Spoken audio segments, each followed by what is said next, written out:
took him out of his full-time job as a prison guard. We put him into boxing full-time, and he started cracking skulls. There seems to be a sentiment around that Bone Crusher Smith has the deadliest punch in all boxing. Stop it! Mike Tyson has never faced a guy, an opponent, that can take him out with one punch, right?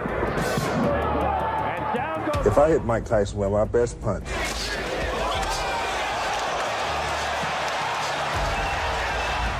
he will go out. There's no doubt about it. Nice balance. Every man's a problem. You know, every man, no one should be taken lightly. But James Smith is about to meet his nightmare. Well, that was time in his amateur career and there from Tyson. Hello, everybody. I'm Barry Tompkins, along with Larry Merchant, Sugar Ray Leonard. Well, tonight, the man who challenges Mike Tyson, as the old saying goes, wears a big hat and does have some cattle. One man, a former prison guard hardened by steel bars and desperate eyes, stepped into the ring. Imagine standing there, the roar of thousands in your ears, but all you can hear is the pounding of your own heart. You're facing the undisputed king, a whirlwind of destructive power, a man they call Iron Mike. And you, James Bone Crusher Smith, you've got a secret weapon. It's not just a punch, it's a lifetime of looking danger in the eye and refusing to blink. This is the night Mike Tyson met a man who truly understood what it meant to survive. We're going to dive deep into this incredible fight, a fight that defied all expectations, and by the end of this story, you'll understand exactly how a prison guard managed to rattle the seemingly invincible Mike Tyson. Stick around, because this is a story you won't forget. Las Vegas, March 7, 1987. The air in the Hilton Casino wasn't just thick with cigarette smoke and anticipation, it was electric. You could feel it buzzing through the floor, up your legs, into your chest. Every single soul in that arena, packed tighter than sardines, had one singular purpose: to witness history. 20-year-old Mike Tyson, already a WBC heavyweight champion, was on a collision course with destiny, aiming to snatch the WBA title an inch closer to undisputed glory. They called him Iron Mike, and for good reason.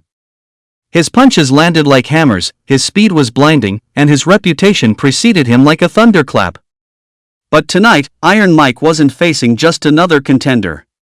He was facing James Bone Crusher Smith. Now, James Smith wasn't your typical boxer. His story wasn't written in sunny gyms and heralded by adoring fans from day one. No, Smith's story was forged in the crucible of a different kind of tough. 33 years old, a North Carolina native, his early life took him down a path less traveled by professional athletes. He served in the U.S. Army. And it was there, on a military base in West Germany, that he first stepped into a boxing ring. It was also there, the whispers say, that he earned that chilling nickname. The men who felt his punches didn't just lose, they walked away with broken ribs, shattered confidence, and a permanent respect for the man they called Bone Crusher. When Smith finally came home in 1978, he didn't trade his boots for loafers, he traded his uniform for the badge of a correctional officer at Berg Prison. For years, he walked those long, echoing corridors. He looked into the eyes of men who had nothing to lose, men whose lives had been stripped bare. He described that experience as deeply sobering. You can only imagine the weight of that. The constant tension, the raw humanity, the sheer, unadulterated danger lurking behind every steel door.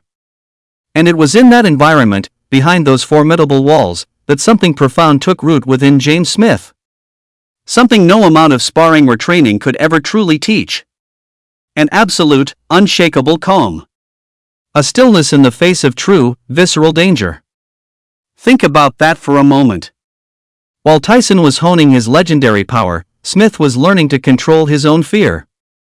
He was learning to read the subtle shifts in a tense room, to anticipate the next move, not just of an opponent, but of a man pushed to his absolute limit. This wasn't just about physical strength, it was about mental fortitude. And as Larry Merchant, the legendary boxing commentator, would later observe, this was a crucial difference. One of the main differences in this fight with Mike Tyson, Merchant noted, is that he's never faced adversity.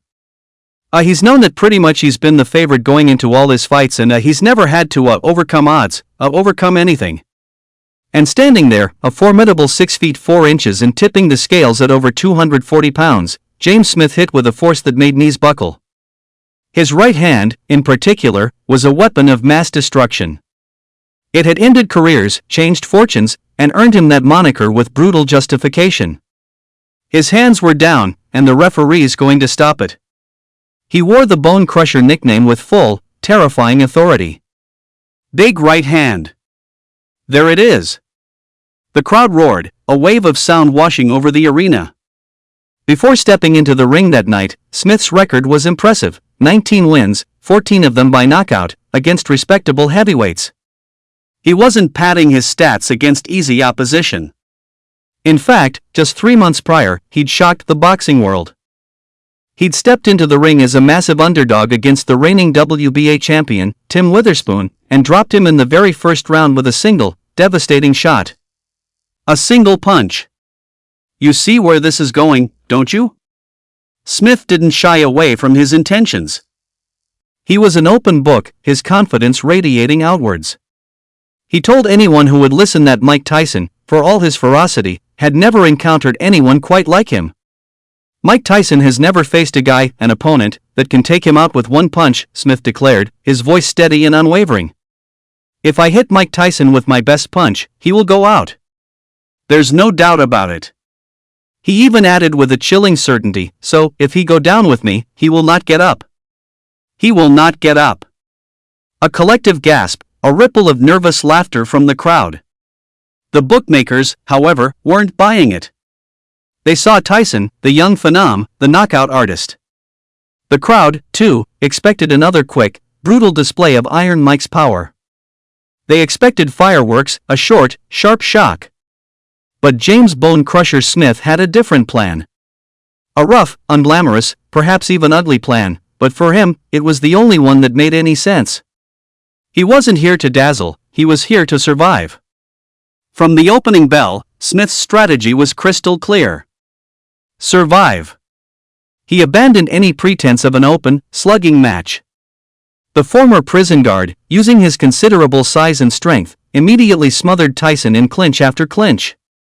He denied Iron Mike the space, the distance, the rhythm he desperately needed to unleash his devastating combinations. You could see Tyson's frustration building. He was trying to get off, to land his signature power shots, but Smith was glued to him, a human blanket. The commentators noticed it immediately. Stone difference between them, one observed, referring to their styles. 169, 159. That was likely a reference to a perceived difference in their reach or perhaps how they handled distance. Tyson, the aggressor, was fighting in a phone booth.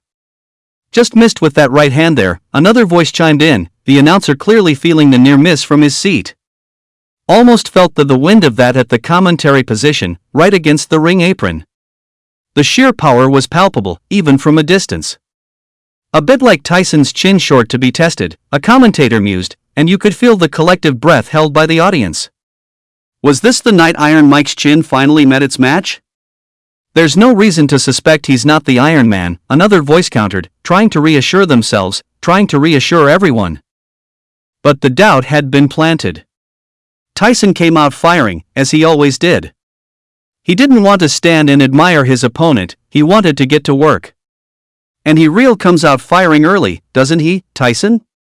He doesn't want to stand and look at anybody. His footwork was incredible, a ballet of destruction. The way he can duck and dive there, it's a smart move. He's actually got more boxing ability than.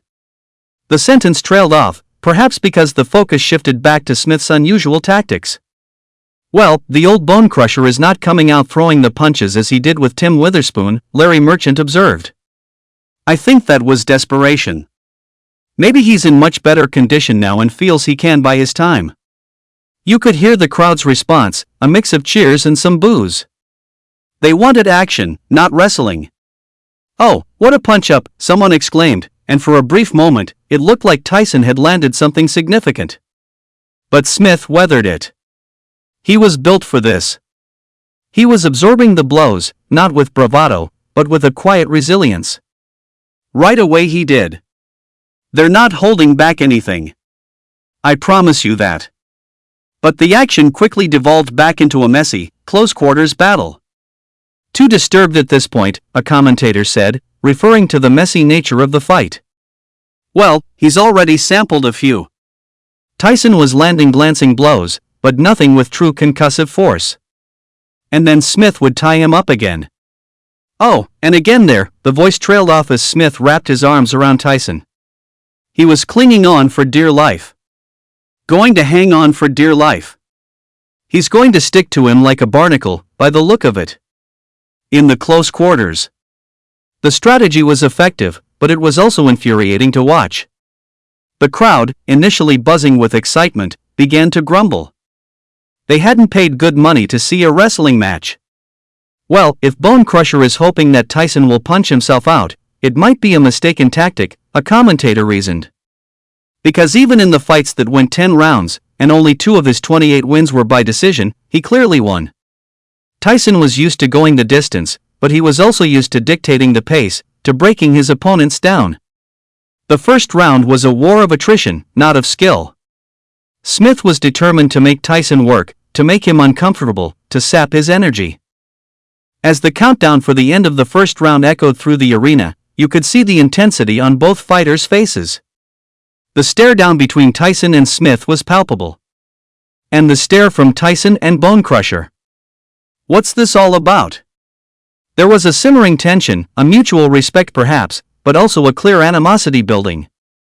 Then, into the second round. And the fight, already messy, began to get even more heated.